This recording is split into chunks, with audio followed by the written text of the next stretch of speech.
नमस्कार दोस्तों, अयोध्या दर्पण में आपका स्वागत है। प्रतियोगी छात्रों से बातचीत की कड़ी में आज हमारा साक्षात्कार तो मैं नहीं कह सकता हूं सर, बातचीत में करूंगा। साक्षात्कार तो कमीशन लेता है। मैं श्री अवनीश तिवारी जी, जिन्होंने यूपी पीसीएस में 37वीं पोजीशन 37 पोजीशन आपने होल्ड किया है। आपने जो है एसडीएम के पद पर आपका चयन हुआ है। आप इसके पूर्व 2020 में फर्स्ट ही अटेम्प्ट में आपने जो है बीएससी के पद पर आपका चयन हुआ और आपको ज़्यादा संघर्ष नहीं करना पड़ा। बहुत कम उम्र है आपकी सर। सबसे बड़े ढेर सारी शुभकामना आपको। धन्यवाद। Thank you sir. सर, जैसे कि हमको जानकारी हुई आपका परिवेश पर, आप ग्रामीण परिवेश जुड़े, अपने परिवेश और अपने मोटिवेशन के बारे में हमको जानकारी दे दें। प्रेरणा कहाँ से मिली आपको? और जैसे मेरा परिवेश जो रहा है, शुरुआती पूरा परिवेश जो है मेरा वो ग्रामीण पृष्ठभूमि रही है। मैं इंटर तक तो ग्रामीण पृष्ठभूमि से मेरी पढ़ाई भी हुई है और परिवेश मेरा वही रहा है। उसके बाद मैं सिटी में आया। तो ये परिवेश जो है, अगर पूर्णतः देखा जाए, जो मेरा पालन पोषण, जो मेरा बचपन बीता है, ग्रामीण पृष्ठभूमि में ही बीता है। ठीक है सर। ये सर आपका अटेम्प्ट जो है सेकंड अटेम्प्ट था ना? जी सर, मैं सेकंड अटेम्प्ट था ये। फर्स्ट में बीएससी आपका हो गया? हाँ, प्रथम प्रयास में मेरा बेसिक शिक्षा अधिकारी के पद पर चयन हुआ है और सेकंड अटेम्प्ट में डिप्टी कलेक्टर के पद पर मेरा चयन हुआ है। सर, ये बहुत बड़ी जिम्मेदारी है, बीएससी का पद बहुत बड़ी जिम्मेदारी है। आप कैसे टाइम मैनेजमेंट कैसे करते थे? ये बहुत बड़ा चैलेंज है। अभी मैं बेसिक एजुकेशन के हेडक्वार्टर में या राज्य परियोजना कार्यालय में विशेषज्ञ के पद पर तैनात हूँ। तो यहाँ पर जितनी भी मेरी ड्यूटी होती थी, मैं उसको जो है बड़ी कर्तव्यनिष्ठता और सत्यनिष्ठा के साथ पालन करता था। उसके अलावा सैटरडे संडे मेरी छुट्टी रहती थी, उसमें मैं पढ़ने का पूरा प्रयास करता था। और यहाँ से जाने के बाद जो भी टाइम मुझे घर पर मिलता था, वो अन्य जगहों पर मैं ना लगाकर अपनी पढ़ाई में उसे डिवोट करता था। मेरा कहने का मतलब है कि अगर सरकारी किसी जॉब में है, आप सरकारी हो या प्राइवेट जॉब में है, रिस्पॉन्सिबिलिटी तो आपके ऊपर रहती है, लेकिन उसके साथ अगर आप अपना बेहतर टाइम मैनेजमेंट करें और लगन के साथ किसी चीज़ तैयारी करें, तो निश्चित रूप से आपको सफलता मिल सकती है। एक चीज़ और जानना चाहेंगे सर, कि जैसे फर्स्ट अटेम्प्ट में आपका बीएससी हो गया, आप आपका 37 रैंक आपने पाया है। कहाँ चूक रह गई थी आपको, जो शुरू में ही आपने एसडीएम नहीं बन पाए? 2-3 चूक थी मेरी।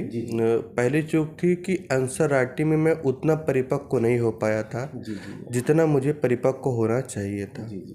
दूसरी चीज़ थी, जो कंटेंट मैंने तैयार किए थे उसको मैं बार बार रिवाइज नहीं कर पाया था, जिससे जो चीज़ मुझे आंसर में लिखना चाहिए था वो चीज़ें हमारे आंसर में नहीं आ पाई।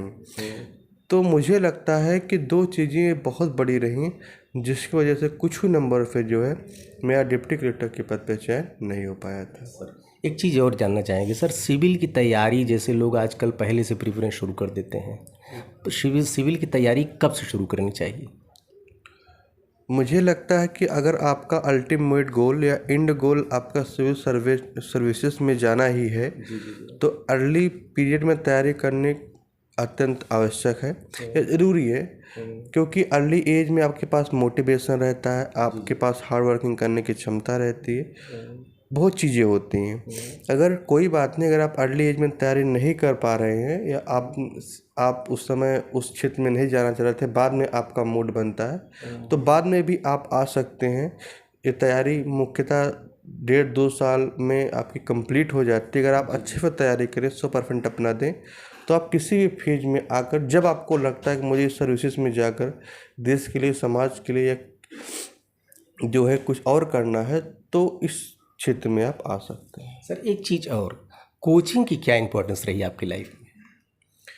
मेरी फाउंडेशन डेवलपमेंट में कोचिंग का योगदान रहा है, मैं इसको नकार नहीं सकता हूँ। लेकिन मैक्सिमम पढ़ाई फाउंडेशन के बाद जिससे मुझे सफलता मिली, मेरी सेल्फ ही रही है। तो मुझे लगता है कि फाउंडेशन डेवलपमेंट में मेरी कोचिंग ने महत्वपूर्ण योगदान दिया।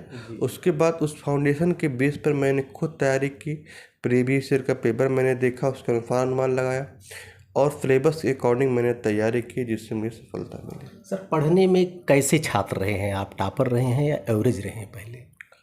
बहुत टॉपर तो हम नहीं कह सकते हैं, एवरेज एबव एवरेज रहा हूँ मैं, क्योंकि मेरे हाई स्कूल में 81% आए, इंटर में 82% आए, फिर बीएससी में भी अच्छी परसेंटेज आई, एमए में फर्स्ट क्लास था, फिर मैं जेआरएफ क्वालिफाई किया, तो ठीक ठाक स्टूडेंट था। तो मुझे लगता है कि इन सब चीज़ों का बहुत बड़ा मायने नहीं रखता है। आप कैसे भी स्टूडेंट हों, अगर आप तैयारी में आते हैं, सही रणनीति और सही time management, hard working, discipline, ये सब चीज़ें करते हैं तो आपको निश्चित रूप से सफलता मिलेगी। सर एक चीज़ बताएं, आपने बीएससी किया था, आपको पता लगा कि आपने बीएससी किया था, साइंस के स्टूडेंट हो, उसके बाद आप स्विच ज्योग्राफी में कैसे स्विच करिए? पता लगा हमको ज्योग्राफी से आप जो है कंपटीशन दिया, ज्योग्राफी की तरफ कैसे आए, आखिर क्यों आए, इस सब्जेक्ट में क्या खासियत आपको लगी? मैं आपको बता देना चाहिए था, मैंने बीएससी पीसीएम सब्जेक्ट के साथ किया था। उसके बाद मैंने हिस्ट्री एमएससी किया और हिस्ट्री से मैं जेआरएफ क्वालिफाई किया, और फिर उसके बाद जो है मैंने ज्योग्राफी लिया। मैंने ज्योग्राफी लेने के लिए कई सारी चीज़ें थी। पहली चीज़ ये थी कि मुझे इंटरनली ऐसा लगता था कि मैं ज्योग्राफी एक साइंटिफिक सब्जेक्ट है और इसको पढ़कर मैं अच्छे से समझ सकता हूँ और अच्छा आउटपुट जो है कॉपी में मैं दे सकता हूँ। दूसरी बात, ज्योग्राफी में आप रचनात्मकता बहुत अच्छे से कर सकते हैं, तो ये चीज़। तीसरी बात, ज्योग्राफी जो है आपका जीएस पेपर में भी काफ़ी ज़्यादा इम्पोर्टेंट भूमिका निभाता है।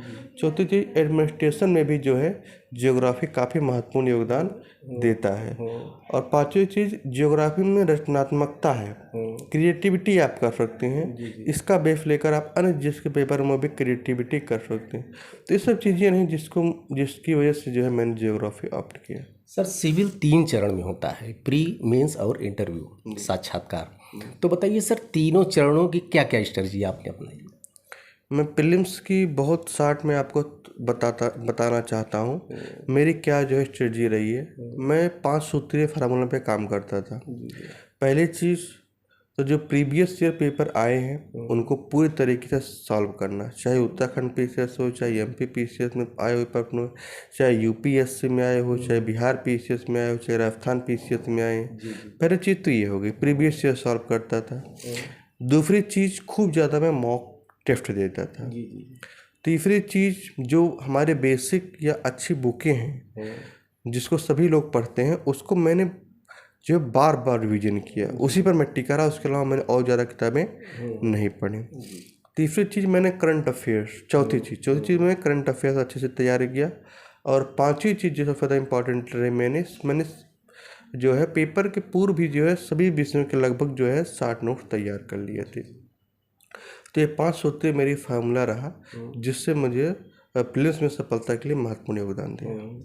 सर जैसा होता है कि मैंने देखा कि प्रयाग में बच्चे मेंस की तैयारी पहले करते हैं, प्री की जो है मेंस, प्री के पहले मेंस की तैयारी करके बैठते हैं, इसके बारे में आपका क्या कहना है? मेरा एक कहना है कि कुछ समय तक आप प्रीलिम्स मेंस को आप साथ साथ पढ़िए, क्योंकि कुछ चीज़ें हैं जो प्रीलिम्स को आप मेंस में यूज कर सकते हो, कुछ मेंस की चीज़ें आपको प्रीलिम्स में आ जाती हैं। तो शुरुआत में आपको लगभग 6-7 महीना आपको दोनों को साथ लेकर तैयारी करनी चाहिए। और जब प्रीलिम्स आपका करीब आ जाता है, नज़दीक आ जाता है, तो आप जो है लगभग 2 महीने पहले आप टोटली फोकस हो जाइए प्रीलिम्स पे। प्रीलिम्स पे अच्छे से फोकस करिए, प्रीलिम्स आपका निकल जाएगा। उसके बाद आपको 3-4 महीने का टाइम मिलता है, उसमें जो आपने पूर्व में मेंस की तैयारी की है उसके बल पे उसको और अच्छा करके आप जो है मेंस को अच्छे से दे सकते हैं। सर एक चीज़ और, चूँकि समय आपके पास बहुत कम है, एक कुछ स्टूडेंट जानना चाहते हैं चौथा पेपर जो एथिक्स वाला होता है, नीति शास्त्र, उसके बारे में सर से जानकारी ले लें कि उसकी तैयारी आपने कैसे की? उसकी मैं तैयारी ये रही कि मैंने पहले सिलेबस उठाया, सिलेबस में जो भी टॉपिक लिखे हुए हैं उसके अकॉर्डिंग मैंने विभिन्न प्लेटफार्मों से जो है अपना कंटेंट इकट्ठा कर लिया। पहला काम ये किया। दूसरा काम, मैंने प्रीवियस ईयर में जितने भी पेपर आए हुए हैं यूपीएससी की, यूपीपीएससी के, उसको देखा, उसको सॉल्व कर लिया। 2 चीज़ हो गई। तीसरी चीज़, जो हमारे सिलेबस में कंटेंट लिखी हुई है, जो सिलेबस हमारा दिया है, उसके अकॉर्डिंग मैंने न्यूज़पेपर से, यूट्यूब से, टॉपर्स की कॉपी से, और जो है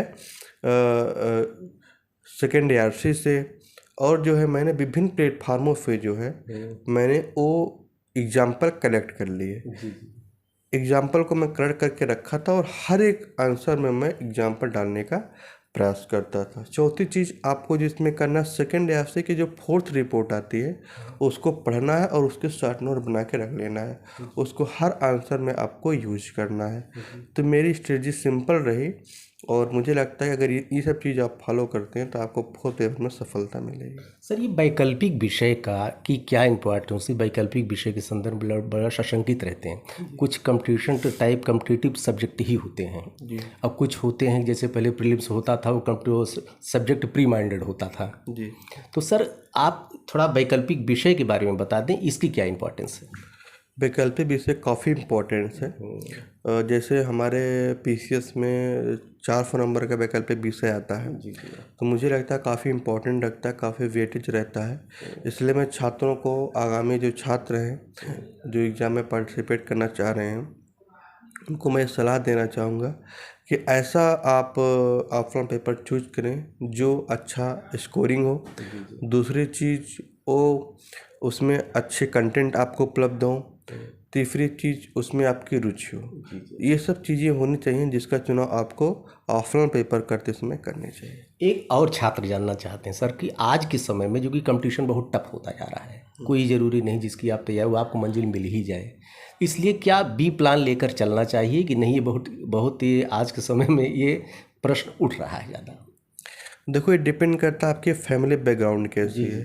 अगर आपकी फैमिली बैकग्राउंड लो है, पुअर फैमिली से आप बिलोंग करने हैं, तो आपको जो है एक बी ऑप्शन लेकर चलना चाहिए।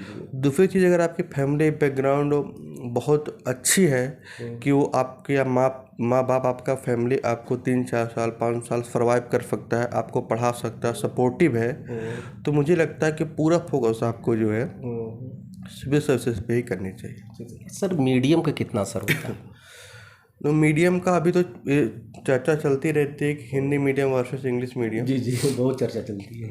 तो मुझे लगता है कि मैं भी बताना चाहूँगा कि मैं हिंदी मीडियम का एक छात्र हूँ। 2 बार मैंने पेपर दिए, दोनों बार मुझे सफलता मिली, अच्छे रैंक प्राप्त हुए मुझे। तो मुझे लगता है कि मीडियम का आयोग की तरफ से कोई ऐसा पक्षपात नहीं किया जाता है। अगर हम हिंदी मीडियम के या अन्य मीडियम में हैं तो हमें सिलेबस, अच्छा time management, discipline, hard working और जो है पेशेंस, ये सब चीज़ें अगर हम करते हैं तो निश्चित रूप से हम जो है हिंदी मीडियम के साथ भी सफलता प्राप्त कर सकते हैं। सर आपको बहुत टाइम लिया, लेकिन 2 प्रश्न अभी हैं मेरे कि पहली चीज़ तो ये है कि साक्षात्कार में कौन सा ऐसा प्रश्न ऐसा था जिसने आपको असहज किया?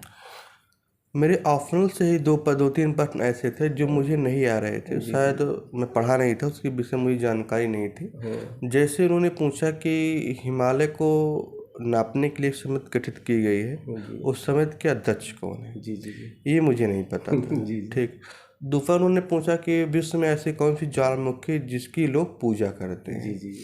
ठीक। तो 1-2 प्रश्न ऐसे रहे जो मुझे नहीं आ रहे थे, मैं थोड़ा असहज हुआ, लेकिन फिर भी मैं अपने आप को इंटरव्यू में विनम्र बनाए रखा और सॉरी बोलते हुए अगले प्रश्न को जो है अच्छे से जवाब देने का प्रयास किया। सर 2 प्रश्न एक में मैं कर दे रहा हूँ आपसे। पहली चीज़ तो किस सेक्टर में आप काम करना चाहेंगे, और अंत में एक मैसेज आप कन्वे कर दीजिए।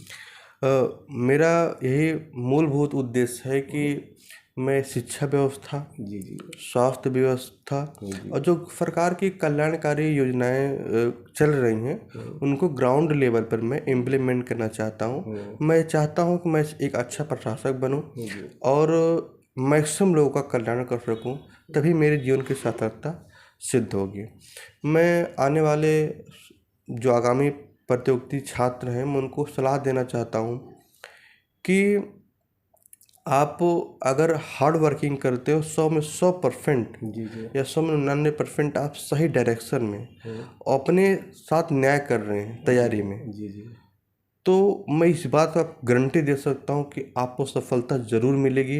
हो सकता है कि सफलता लेट मिले, लेकिन सफलता आपको ज़रूर मिलेगा, ये मैं आपको पूर्ण विश्वास के साथ कह सकता हूँ।